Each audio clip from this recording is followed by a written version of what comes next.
What's going on, everybody? Welcome to Under the Arc Sports. I'm Eric Hobbs. And I'm David Woodigan. And it's tournament time, guys. This week, it's the SEC tournament in Nashville, Tennessee. Before we get into that, make sure you subscribe to our YouTube channel and find us on Facebook, Instagram, and on Twitter. Guys, Mizzou is the 4 seed here. And David, it's weird. If Missouri wins a game, they're as far in the SEC tournament as they've ever been. Yeah, I'm excited about this for one thing and one thing only. It's the first time they're starting on Friday. Yeah. Missouri is plenty used to playing in what I've seen called the most depressing night in basketball, which is the first round of the SEC tournament where the lowest 4 seeds make up the only 2 games. Not so this year. Missouri, by beating Ole Miss and getting some help, became the 4th seed, earning the double bye. They don't play until the quarterfinals. So when you look at the bracket, Missouri, the 4 seed, they're in the upper half of the bracket. First game will be Friday, and it'll be about 25 minutes after Alabama's game ends. If they take care of business like they're certainly capable of, it should be right at a 2-hour game. Expect Mizzou to play, give or take, 2:30 for that Friday game. Any game Missouri plays will be on ESPN. Some of the other games will be on SEC Network, not for Missouri. Any game Missouri participates in this tournament, it'll be on ESPN. So nice and easy there. If Missouri is going to win this thing, David, it looks like Tennessee and Bama, probably the first 2 games, maybe, and then in the other half, Texas A&M, Kentucky are the other buys. So what do you make of this? I mean, Mizzou has beaten Tennessee. Tennessee is going to be missing one of their best players. Zakai Ziegler.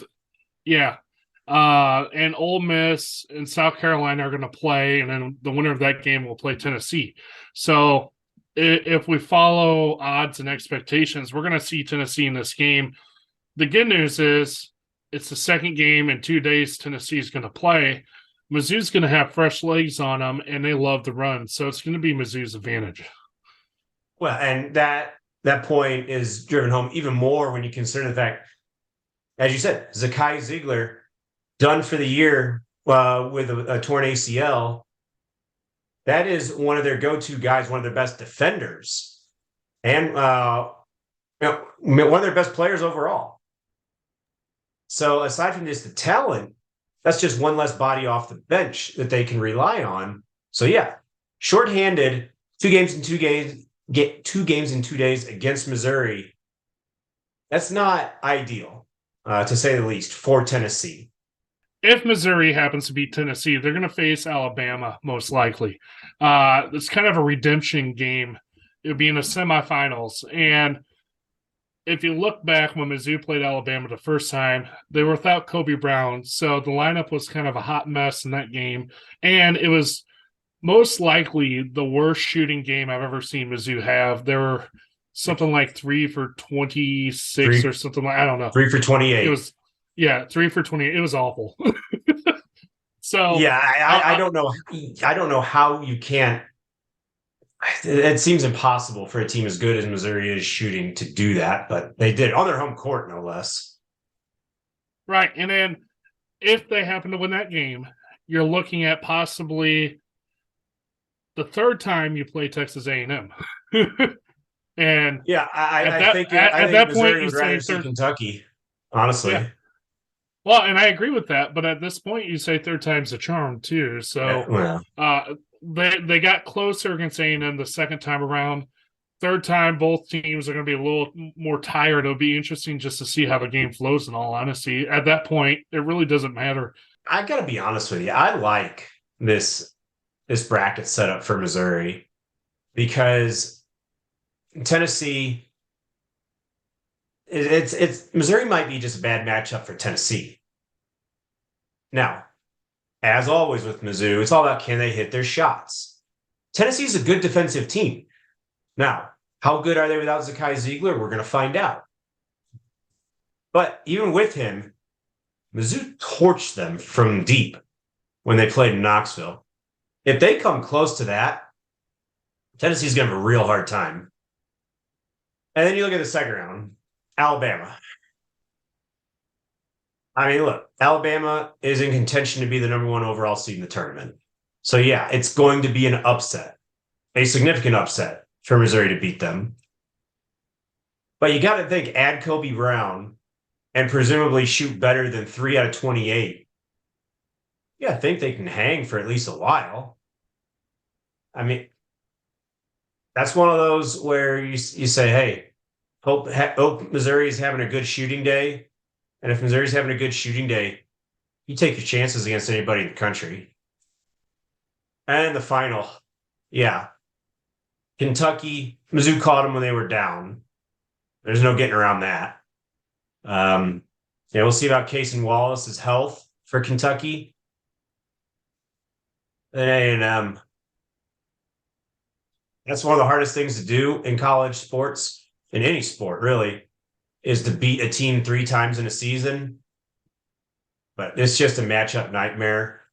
The one saving grace for that matchup is, as you said, David, it'd be A&M's third game in 3 days. If Missouri can finally figure out how to speed A&M up to the Mizzou pace of play, I think they'd turn into a mess. But that's easier said than done. So now it might be worth worth mentioning that throughout the season when we played these teams, they had plenty of time to prepare for us. Yeah. When you're talking tournament games, you're turning the leaf, going over to the next team and the next team. The way Missouri plays with that fast pace, steal gamble system on defense, it's hard to prepare for. And unless you have time to prep yourself, it's going to be hard for them to come back to that because they have no time in practice to prep for it. Because like A&M practice with 6 guys against 5 to get ready for that.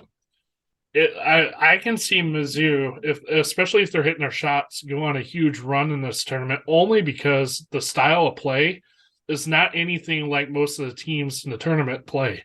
So they have an advantage where it's just difficult to prepare for them. Yeah, and that said, Vegas doesn't think very much of Mizzou and their chances to win this SEC tournament. I was looking at the Philadelphia Inquirer of all places. They had it grouped by team, and they had 3 different books and their odds.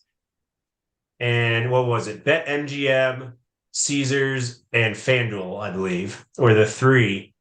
They were plus 2,500 and plus 2,600.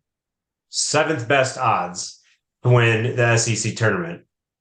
So it's worth noting DraftKings is right up there too, 7th best odds with plus 2,500. Yeah, so fairly consistent in terms of just your straight up money line for Mizzou to win it. And I don't know. The only explanation I have for that is the fact that they would play Bama before the championship game, that making it that much harder for Missouri to win the conference tournament. Yeah. Well, and they've got worse odds than Auburn. Auburn would have to beat Arkansas, then A&M, then probably Kentucky, then probably Bama. So, but somehow they think that's more likely than Mizzou beating Tennessee, Bama, and then A&M, Kentucky, one of them 2. So and the other thing I find interesting is Bama is on a 2-game skid. So they haven't played their best basketball the last couple of games, which again, tournament time, it's a crapshoot of who gets hot. So that's the biggest wild card of this whole thing is Bama, where are their heads with everything going on with them? You know, all the controversy with Brandon Miller. Are their heads in it? Are they distracted? I don't know. I mean, yeah, you look at them losing two in a row, and you think, oh well, who's to say? I mean, if they went out and lost at LSU or something, then it'd be clear. But I mean, it's not like they're losing to awful teams. No, they lost to A&M and Auburn. Yeah, I mean, a desperate Auburn team in a rivalry game, and A&M, the second place team in the league. I Even for Alabama, there's no shame in losing those games. So yeah, it's a wild card, and maybe yeah, that could be what puts Missouri over the top in that matchup. Who knows? Let's do a quick prediction. What do you think happens for Missouri? Ooh. Yeah, um, yeah. on the spot. I'm gonna I'm gonna say that they make it to the final and lose, quite honestly. Ooh, we got Uh losing to. Who? I What do you think? You got a pick there? I'm going A&M. For Yeah, whatever reason, they have our number. I don't get it. I mean, we played them better the second time around, but the reason why I have them losing is the type of frenetic pace that we play. I can see legs getting tired in that third game, and yeah, when legs get tired, the shots don't hit, and that's the only reason I'm going that route. I think they're going to be coming out furious in a way based off the snub of the SEC not voting Dennis Gates as coach of the year. So uh, I know a lot of the players took notice and they're going to be out to prove something in the tournament. yeah, So I think they're going to come out hot in those first two games, and who knows, they might pull it all off too. But I could see that third game, the legs going in, they just have a terrible 3-point shooting game, yeah, and you can't do that against a team like A&M when you have no inside game. So that's why I made that prediction. yeah. As for me, I think they're gonna. I think they're gonna beat Tennessee. I think it's gonna be a very tough game, and then I think they're gonna play a lot better than they did the first time against Alabama.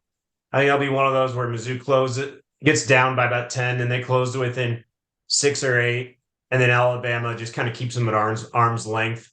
And Mizzou's game, but I think they'll fall in the semifinals to Bama. Yeah, I could see that easily happening too. But guys, it's tournament week.